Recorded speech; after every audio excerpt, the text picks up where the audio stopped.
In this video, I'm going to be answering your questions about MS. Don't turn away because that starts right now. Hey! Howdy! Thanks for learning about MS with me, Aaron Boster.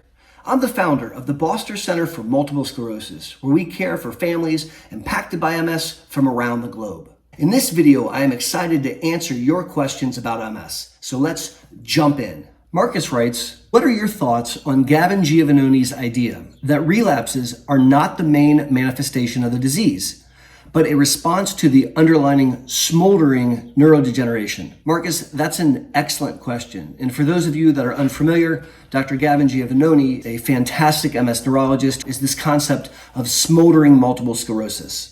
And I've heard him use the example that MS is kind of like a shredder turned on low. And very, very slowly, in an unrelenting fashion, it's chewing away at your brain tissue. So the shredder is always on.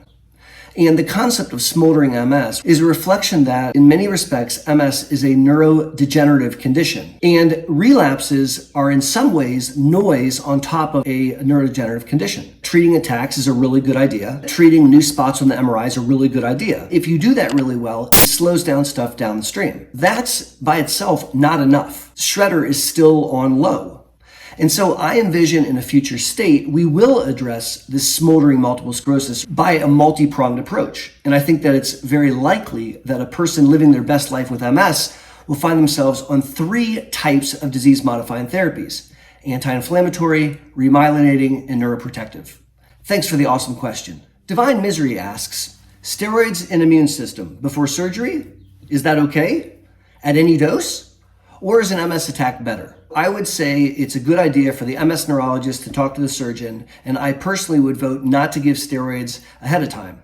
Steroids can impact wound healing, and that doesn't seem like the right idea when you're about to have surgery. And I don't think at all that it's a foregone conclusion that you're going to have an attack. Neuda asks, it's been 1 year exactly since Lemtrada round 1, but it didn't work. My condition is worse and my disability too. Much worse. I feel sad that it didn't work. Now I have no idea what to do. Of course, I'm not thinking about round 2. I think it's useless, right? I actually disagree with that. The way that we give Lemtrada is a 1-2 punch. We give 5 days in a row, and we wait a year to allow the immune system to reconstitute so that we can give 3 days in a row and knock it down again. It's the 1-2 punch that we need to make this drug successful.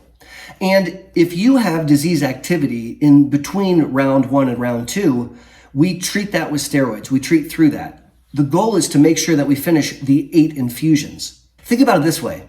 If I gave you an antibiotic for a raging UTI and told you to take 5 days of a medicine every day, twice a day, and then 2 days into it, I called you and said, hey, how's your bladder? You'd say, it sucks, because we're not done treating you yet. And we want to make sure that we finish the course. So I'm super sorry that you're not having a good response initially from Lemtrada, but I don't feel like that means it's going to fail. I don't even think we're able to say that yet because you haven't completed the full induction course. Mary writes in, I feel like I'm mourning the loss of myself because of this disease. Okay, maybe a little less dramatic than that. Well, Mary, you bring up such an important point. So first of all, thank you for sharing that with us.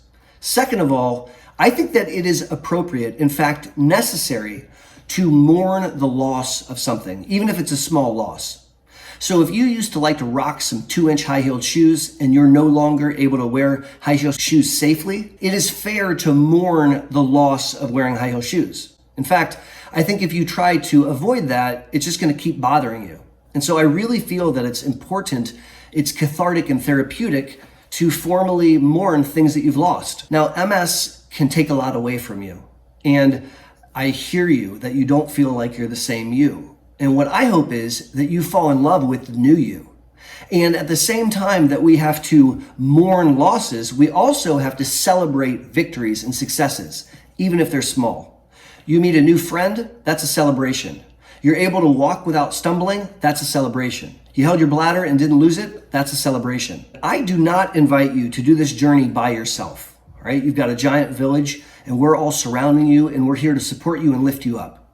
That's why I like the hashtag #WeHaveMS. Livia writes in, I know people that choose to treat their MS not with modern medicines, but with Ayurveda, ancient science from India instead. It doesn't include taking drugs, although it includes doing some very intense natural purification and detoxification procedures once a year and radically changing the diet and lifestyle to a more connected to nature and its cycles of life. These people are healthy and with no new attacks in over 15 years. What do you think about this, and what is your opinion? Olivia, thank you so much for writing in. In my experience, it takes a multi-pronged approach to win, to make this disease boring. And that includes lifestyle and diet, absolutely. That includes many different aspects of wellness and mindfulness, but it also includes allopathic medicine to adjust the aberrant immune system to not attack you. I want to bring all those things to bear. And in my mind, that's taking advantage of everything that the world has to offer to help you live your very, very best life. Kevin writes in, what to do if your doctor does not want to do anything about the pain? I would have a conversation and I would say, can you help me understand what makes you uncomfortable? For example, maybe the doctor doesn't want to write narcotics, but they would help manage your pain with some other modality, like a neuropathic pain medicine. If ultimately you have a conversation with your doctor and the answer is, I ain't touching your pain, ask for a referral to another doctor that will help you with pain. And there are actually fellowship-trained pain doctors out there that are wizards at this stuff. The bottom line, Kevin, is that it's your body and it's your pain, and you have a right to want to have that symptom treated. I certainly would. And I would encourage you to have a conversation with your doc. Hey, do you have a question about MS? Leave it in the comments section below and I'll answer it in a video just like this one. My name is Aaron Boster, and I want to thank you for learning about MS with me. Until my next video or my next live stream, or even better yet, the next time I see you at the Boster Center for MS, be safe and take care.